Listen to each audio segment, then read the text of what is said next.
Have you guys tracked your diet? And if so, how was your experience? Because I had no idea how positively it can impact my future life decisions and my lifestyle by allowing me to enhance my food selection and improve my awareness on the things that I'm eating and consuming, and at the same time holding me accountable to stick to my plans, motivating me positively basically. With all of these ending up helping me reach my fitness goals much more efficiently.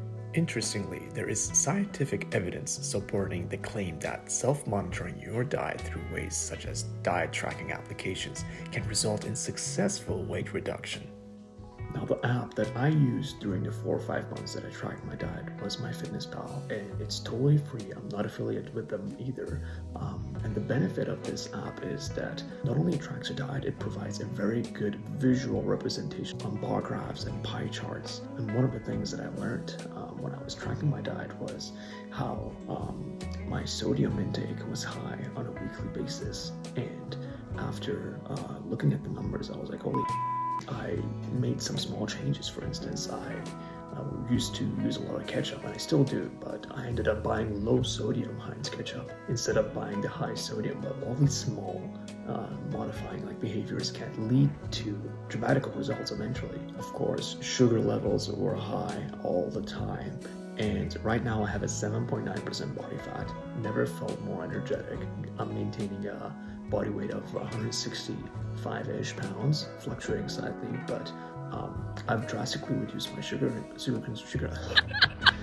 I've drastically reduced my sugar consumption, and it's amazing how it's everywhere and it's not good for you, right? And the amount of research that supports the fact that too much sugar consumption can lead to insulin insensitivities and so much other problems for your future, right?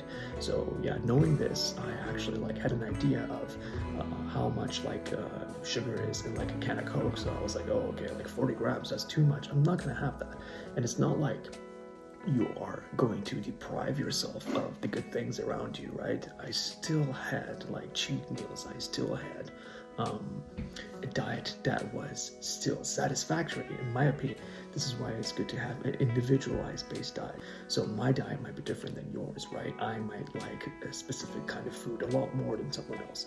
So be mindful of what you're eating, but at the same time, pay attention to the things that you're eating, right? That was my experience.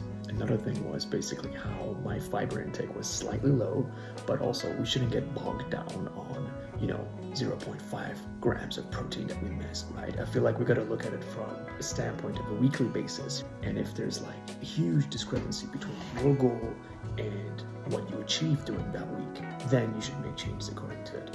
But I do see people sometimes, and especially online, I've noticed how some individuals are very, very, very picky about what they eat, and it's okay. But at the same time, you don't need it to become an obsession. You might end up being anxious about being super, super obsessed. Might create anxiety and result in health implications by being too anxious. The whole reasoning behind having a good diet is to improve your lifestyle. But if it's going to end up leading you to have eating disorders, or if it's going to lead up to negative thoughts about your food, your lifestyle, and everything, all I'm trying to say is that it needs to be approached properly and it needs to be done appropriately. Hope you guys enjoyed this video. Until the next one, see ya.